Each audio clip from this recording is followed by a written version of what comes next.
Saudari-saudari yang terkasih, marilah kita berdoa untuk membuka renungan kita pada sore hari ini. Dalam nama Bapa dan Putra dan Roh Kudus. Amin.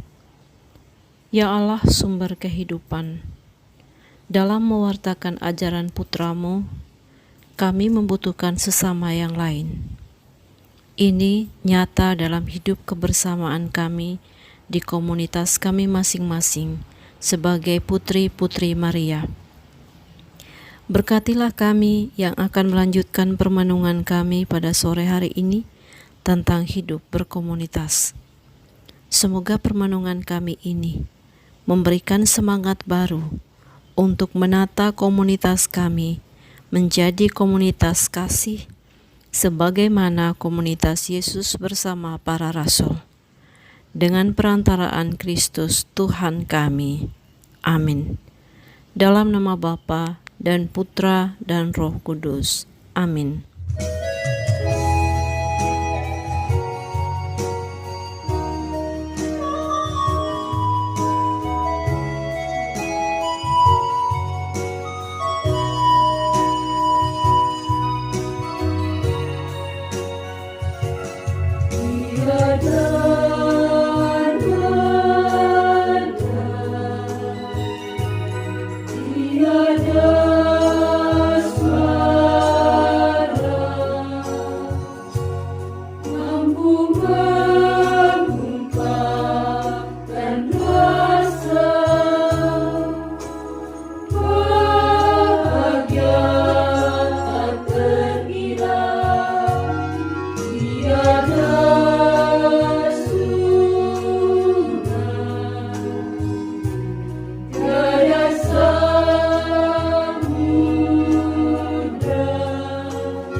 Lahir muda lalu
Selamat sore saudari-saudari, selamat berjumpa kembali.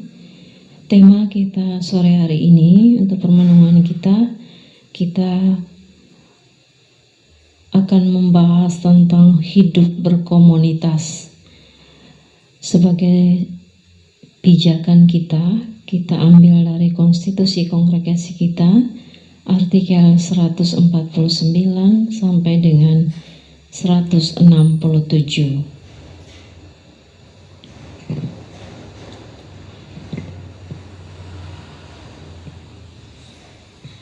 Secara umum, hidup bersama atau hidup berkomunitas adalah ciri dan hakikat dari hidup religius.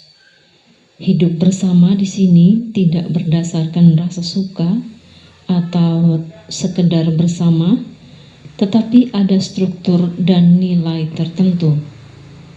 Hidup bersama sebagai religius berkaitan dengan kesadaran akan suatu hidup yang dijalani bersama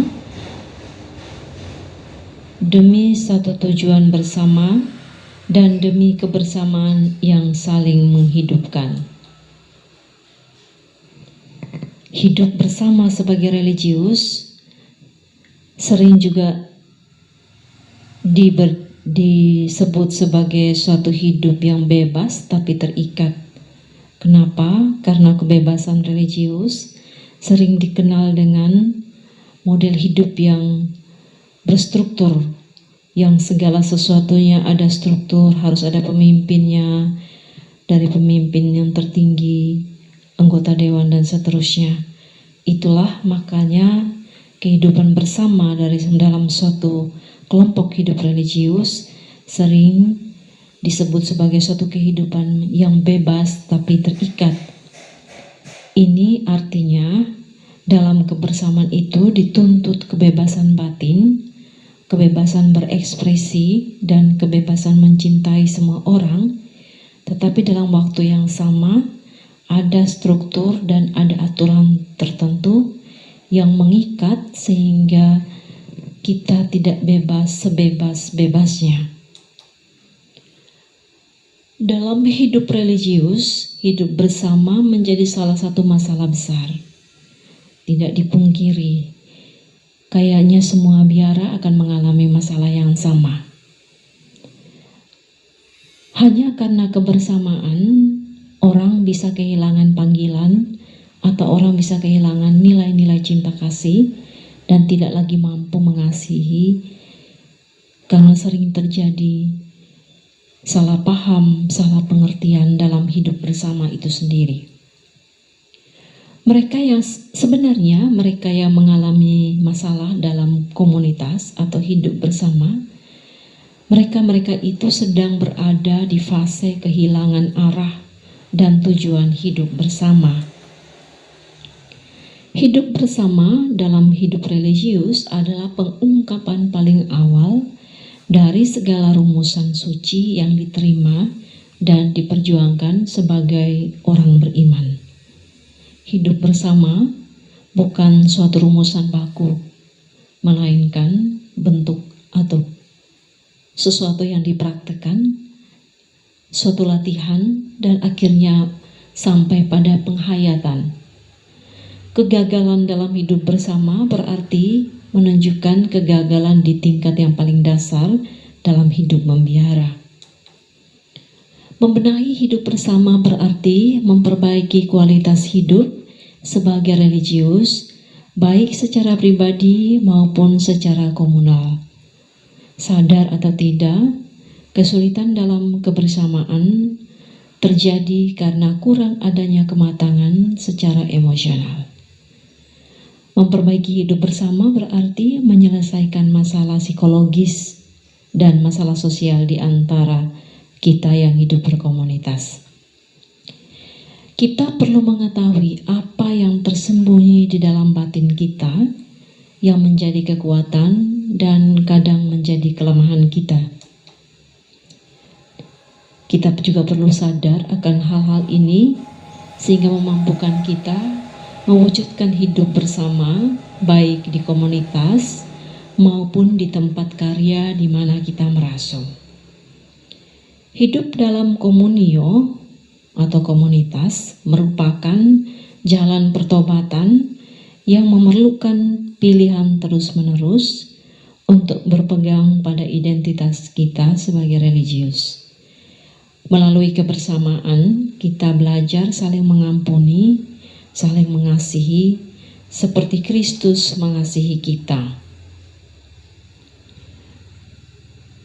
Dalam hidup berkomunitas atau kebersamaan, kita membangun persaudaraan, persahabatan, dan ini menuntut banyak perjuangan.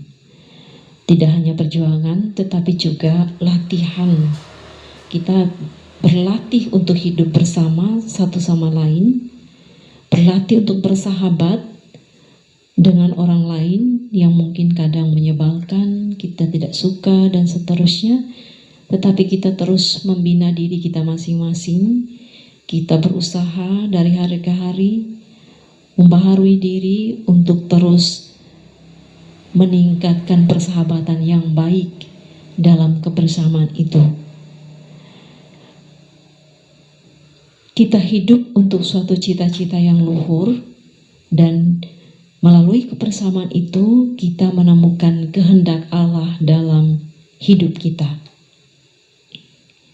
Kehendak Allah itu terjadi dalam pencarian bersama, dalam ketekunan, dan dalam cara hidup tertentu yang kita hayati bersama sebagai satu komunitas. Kita dibentuk oleh Allah ketika kita mempunyai masalah dalam komunitas atau relasi yang kurang enak, karena di sanalah kita akan membaharui diri, kita akan berusaha untuk keluar dari situasi yang kurang enak itu, dan berusaha saling mengasihi lagi. Cara memperbaiki kebersamaan pertama-tama perlu dimulai dari memperbaiki diri sendiri. Sangat mudah untuk mengubah dan mengoreksi orang lain, akan tetapi biasanya agak sulit untuk mengoreksi atau merubah diri sendiri. Injil menegaskan bahwa apabila saudaramu berbuat dosa, tegurlah dia di bawah 4 mata. Jika ia mendengarkan nasihatmu, engkau telah mendapatkannya kembali. Jika ia tidak mendengarkan, bawalah seorang atau 2 orang lagi, supaya atas keterangan 2 atau 3 orang, perkara itu bisa tidak disangsikan. Jika ia tidak mau mendengarkan, sampaikanlah soal itu kepada jemaat. Dan jika tidak mau juga mendengarkan jemaat, pandanglah dia sebagai seorang yang tidak mengenal Allah atau seorang pemungut cukai. Hidup bersama memiliki satu konsekuensi yang tidak mudah, karena bisa terjadi salah paham setiap saat, cecok setiap saat, kurang saling mengerti setiap saat. Meskipun ada juga situasi di mana kita benar-benar bahagia dalam hidup bersama itu.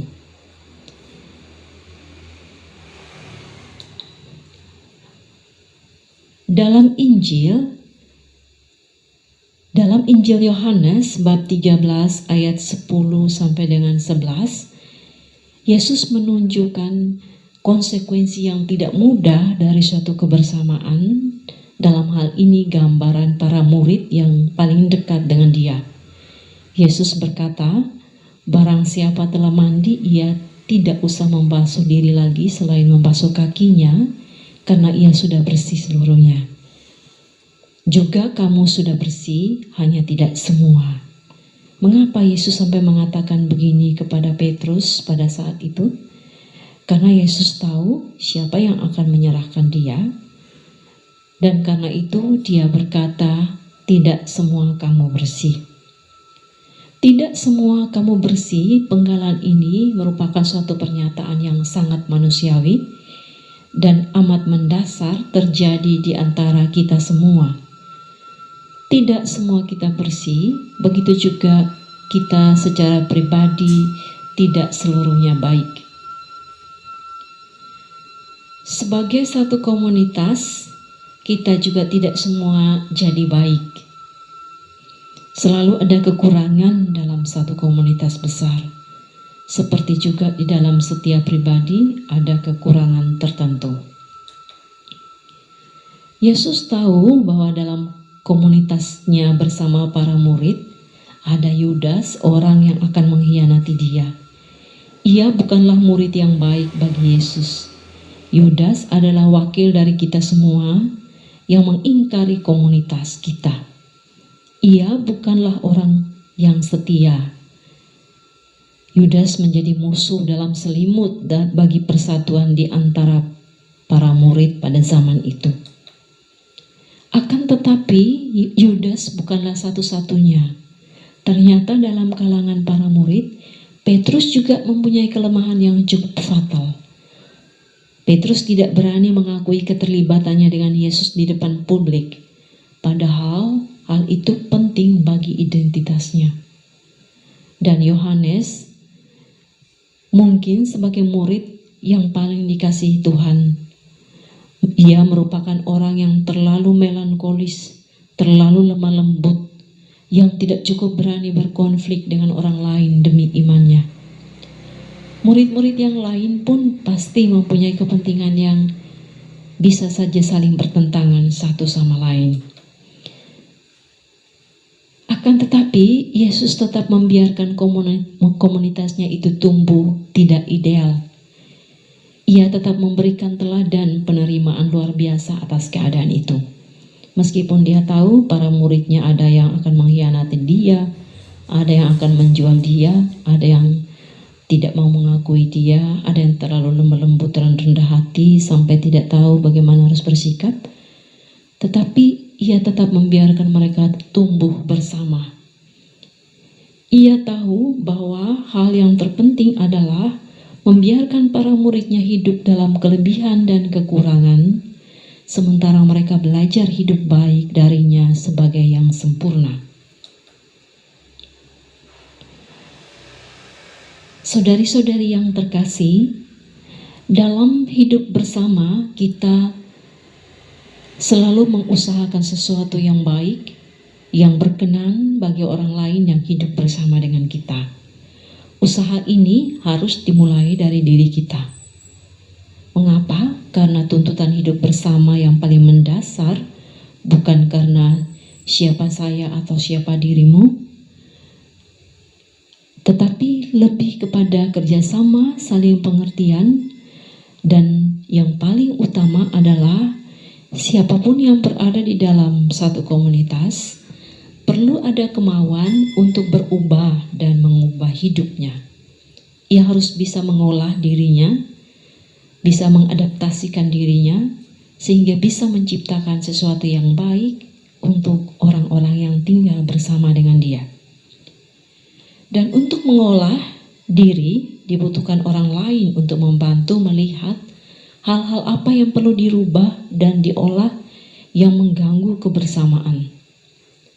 Kesulitan kita mempunyai dasar pada kebutuhan tanpa sadar yang selalu ingin kita penuhi dan selalu kita usahakan.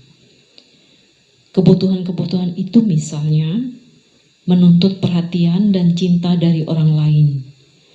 Selalu perfeksionis pada diri sendiri, menuntut terlalu banyak pada diri sendiri. Takut gagal, segala usaha diarahkan pada keberhasilan. Selalu dihantui sukses orang lain, semangat berkompetisi, kurang menerima kelebihan sesama, menghindari tanggung jawab, tidak percaya diri, atau meremehkan orang lain, terlalu sensitif, PK yang berlebihan. Dan untuk mengatasi hal-hal ini, kita perlu mengadakan usaha-usaha. Di antaranya, pertama, secara langsung berusaha mengadakan tindakan untuk mengatasi diri sendiri kalau itu berkaitan dengan diri sendiri. Yang berikut, kita menerima kekurangan diri dan mau dibentuk, membangun keterbukaan dengan sesama yang hidup bersama dengan kita. Mengingat sukses diri jika kita mengalami keputusasaan atau rendah diri berlebihan. penghalang-penghalang yang kadang membuat kita kurang berhasil untuk mewujudkan kebersamaan, di antaranya kurang rasa tanggung jawab, merasa komunitas itu lain dan diri kita secara pribadi itu lain. Tidak peduli dengan komunitas mau jadi apa, itu urusan suster-suster lain, sedangkan yang penting saya bahagia. Bekerja berdasarkan apa yang kita sukai. Kalau ini saya sukai, saya kerjakan. Kalau saya tidak suka ngepel, saya tidak pel. Kalau saya tidak suka masak, saya tidak suka masak meskipun tidak ada makanan sama sekali di dapur. Ini menjadi penghalang terciptanya suatu kebersamaan. Hal lainnya itu kurang menerima teguran atau membantah meski bersalah. Terlalu egois, hanya berpikir seluruhnya tentang diri sendiri. Bermuka dua, ini mungkin terlalu berat, tetapi kadang-kadang di depan kita baik, di belakang tidak. Ini cukup merusak komunitas. Sok tahu atau sombong, selalu ingin tahu dan turut campur urusan orang lain, atau istilah anak zaman milenial ini tukang kepo. Lalu sebagai suster-suster Putri Renya Rosari, selain hal-hal penghalang, hal-hal yang kurang membantu kita untuk hidup di komunitas secara baik seperti disebutkan tadi di atas, kita juga bisa membaca halangan-halangan atau kelemahan-kelemahan yang menyusahkan kita untuk hidup di komunitas dalam konstitusi, di artikel-artikel yang sudah disebutkan tadi di depan. Dan karena kita memiliki spiritualitas Maria, maka Maria sebagai model persaudaraan kita. Sikap hidup Maria yang selalu terbuka, menerima siapa saja, bekerja sama dengan siapa saja, komunikasi baik dengan siapa saja, itu menjadi model persaudaraan kita. Kita melihat persaudaraan yang terwujud dalam hidup Bunda Maria sebagai teladan. Bersama dengan para murid, meskipun Yesus sudah meninggalkan mereka pasca kebangkitan Tuhan, Bunda Maria tetap hidup bersama dengan para rasul. Mungkin ada kekecewaan ketika dia tahu Petrus menyangkal Yesus, Yudas menjual Yesus, Yohanes yang lemah lembut tidak bisa tegas. Tapi Bunda Maria tetap menerima para rasul, hidup bersama dengan mereka, tidak menuntut dari mereka, tetapi berpikir bersama mereka untuk melanjutkan komunitas mereka. Dan lebih daripada itu, Bunda Maria dari kesediaannya untuk menjadi Ibu Tuhan, kita menemukan bahwa dalam rahimnya Maria menerima hidup dari Allah dan ia menyampaikan hidup itu kepada manusia. Ia sebagai perawan tak bernoda menjadi sangat transparan, terbuka untuk memperlihatkan Allah karena ia melihat wajah Allah dalam firman yang disampaikan kepadanya melalui malaikat. Bunda Maria dengan mengiyakan panggilan Allah, ia menjawab panggilan itu dalam seluruh hidupnya, dalam seluruh pergulatannya sebagai manusia, dan dalam seluruh pewartaannya tentang Yesus putranya. Kisah mendetail dalam kitab suci tidak digambarkan di sana tentang hidup berkomunitas Bunda Maria, tetapi sekilas kita bisa membaca pengalaman Bunda Maria dalam kebersamaannya dengan para murid di awal gereja berdiri setelah kebangkitan Tuhan dalam Kisah Para Rasul bab 1 ayat 14. Saudari-saudari yang terkasih,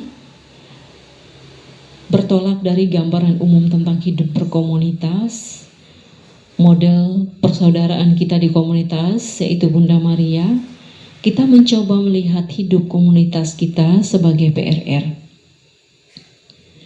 Menghidupkan kebersamaan dalam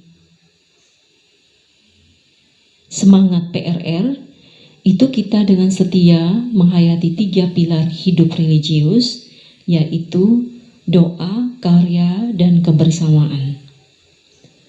Lalu sebagai PRR, kita membina relasi dengan baik sebagai sesama sekomunitas. Siapapun dia, bagaimanapun dia, mau baik atau buruk, dia tetap saudari di komunitas. Kita setia dalam tuntutan kebersamaan, mengikuti pertemuan bersama, rekoleksi bersama, retret tahunan bersama, kegiatan-kegiatan kebersamaan di komunitas, doa bersama, makan bersama, rekreasi bersama, dan semua kebersamaan yang lain. Kecuali ada hal-hal tertentu. Ini corak hidup yang kita jalani menjadi rutinitas kita setiap hari. Kita memiliki semangat magnifikat dalam kebersamaan dan pelayanan.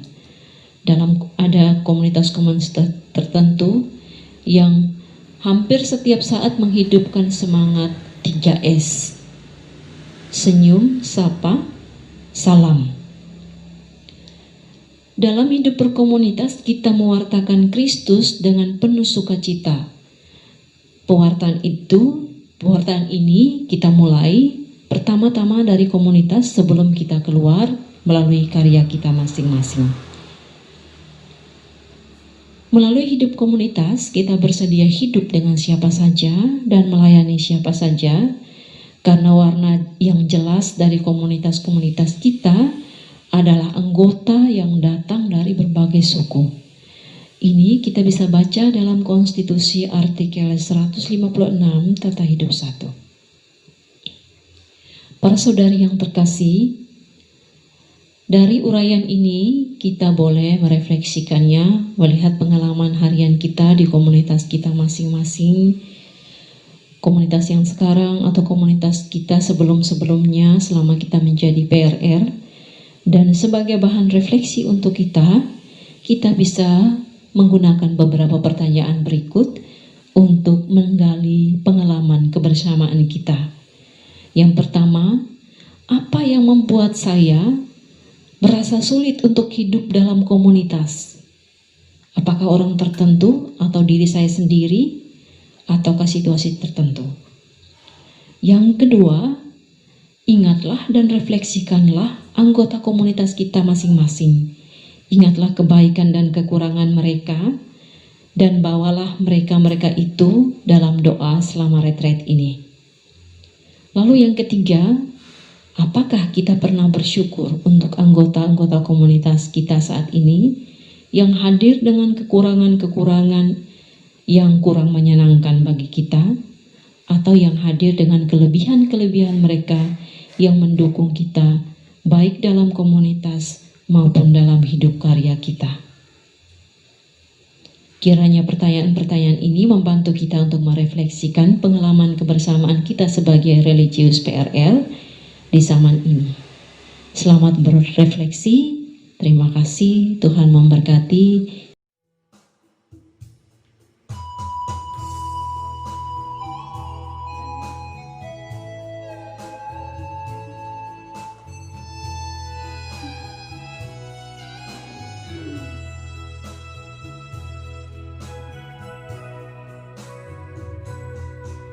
Kenangkan kisah kasih Tuhan dalam seluruh sejarah.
Bapa